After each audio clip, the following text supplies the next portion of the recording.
How many of you read Sidney Sheldon's Rage of Angels? Yeah? The chief protagonist in that story was a lady, beautiful lady called Jennifer Parker.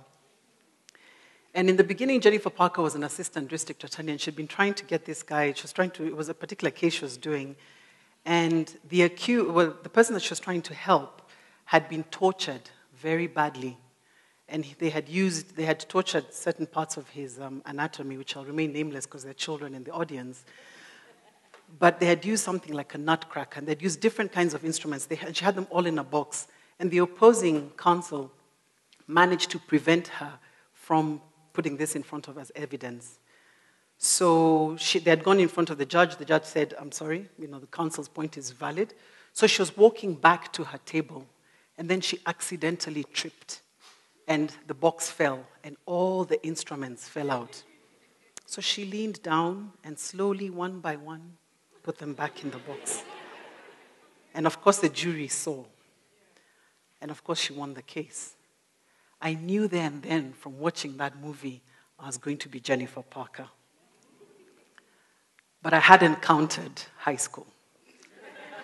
Now, when I was in Consolata, I went to Consolata Primary School, and I was in the top 10 percentile. So the people who I meet were also in the top 10 percentile, who actually tell me what my index number was. I don't remember. All I know is I was in the top 10 percentile. So by the time I was getting to high school, I knew, I'm gonna make it. I'm gonna do it. But high school had a whole different other plan for me. And today, we send our children to counseling. Those days, our parents gave us a good talking to. Boarding school was just not for me. And the person who made it extremely real was a lady called Mrs. Okello. I moved from being in the top 10 percentile in primary school to being in the bottom 20th percentile in high school.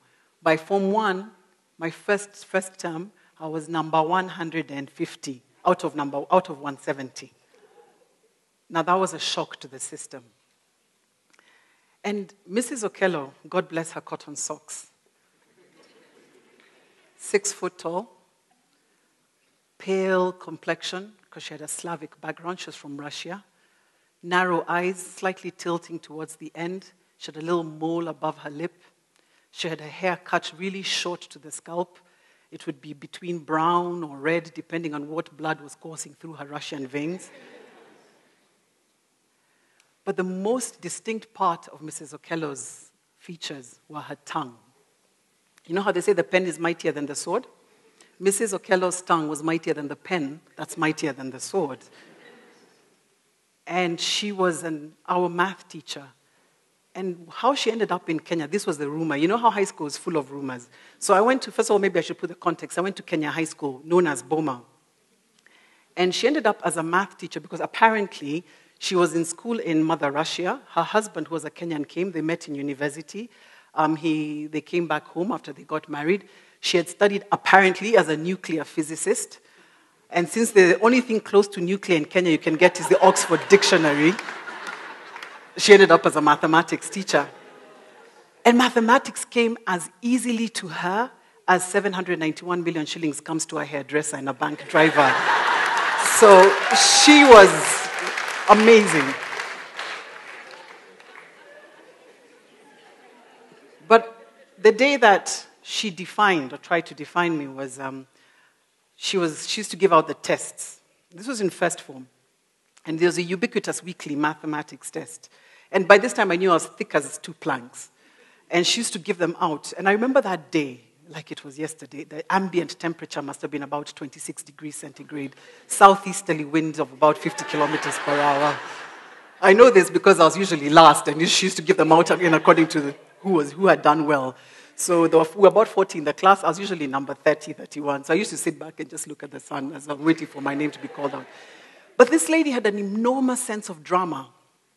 And by the time she was getting to the 30th paper, her hand paused in the air just for a slight second. Then her lip curled into a little sneer. And she looked up and she said, "Carolina, beauty without brains." It's actually not that funny, because those 4 words stuck with me for a long time. They were seared in my mind. And maybe let me put things into context. If you're wondering why she called me that, I was in Boma, and this was first form. And first form, first term is the most foolish, non-academic distraction known to man called Miss Boma. And the fourth formers had seen this brown girl with long hair and said, this one is going to be our candidate.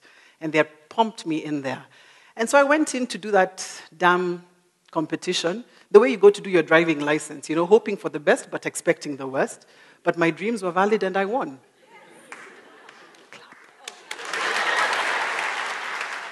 I know I don't look beautiful anymore. It's 30-odd years later. I get it.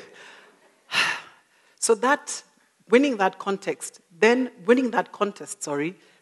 defined who I was to her. I was this little scatterbrain girl who was taking part in beauty pageants instead of paying attention to math. And for the next 3 years, because karma is a 5-letter unprintable word, and most people would shift math teachers, but karma ensured that I was with her for the 4 years that I was in high school. And so I never ever got to enjoy or experience another math teacher who might have seen the potential in me, because I sure saw the potential in me. But that defined what she saw of me, and as a result, I reflected what she saw, which was somebody who was thick as 2 planks, and I never ever succeeded in math. But come fourth form, I realized that I wanted to be who? Jennifer Parker. And I was like, I need to get into law school. So you sit down. By the time those of us who've been to fourth form, you start doing the mathematics, all right? And you start seeing all I need is a B in math, an A in English. So I knew English, history, no problem. Math is where I couldn't crack it. So I had a wonderful man called Mr. Keru who gave me tuition. And through the grace of God and Mr. Keru, I passed. And as luck would have it, I ended up being in the banking industry and in finance and in consulting. And I've used mathematics all my life thereafter, but I hate the damn subject. Because you can't tell me any of you here who have used a quadratic equation since you left high school. Have you? No, you're lying. Have you used trigonometry? Kathy, cosine, sine, tangent? No, you've not. You're lying through your teeth. And don't even tell me about vectors, okay, and magnification, because when you go to Nakumat and you ask the guy, Chumbi, Kowapi, he's not going to say, magnify your vector, namda hii, ko aisle number, don't.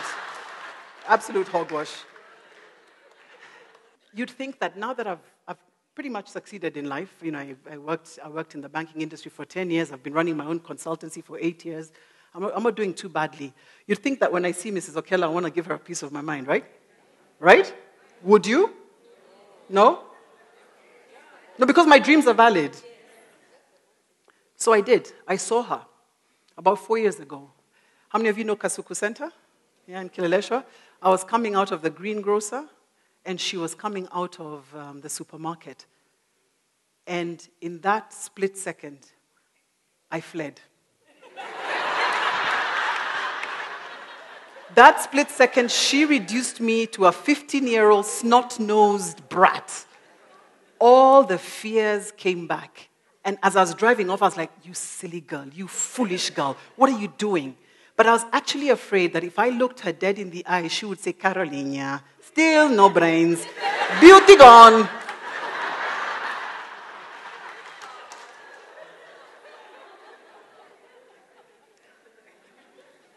It's been 30 years, and I almost let this lady write my narrative.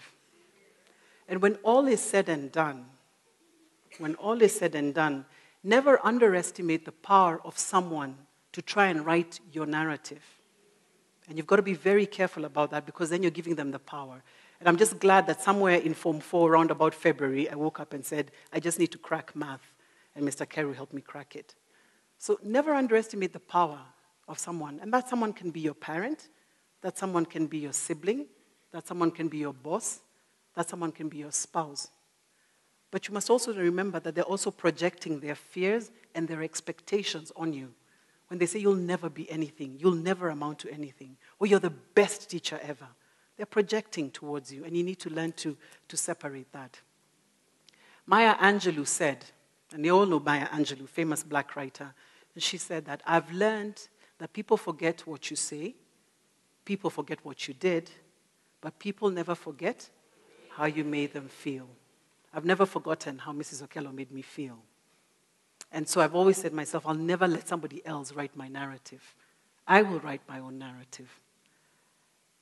And when I die, the only thing I want, when all is said and done, on my tombstone was, she laughed loud, she laughed long, and she laughed often. Thank you.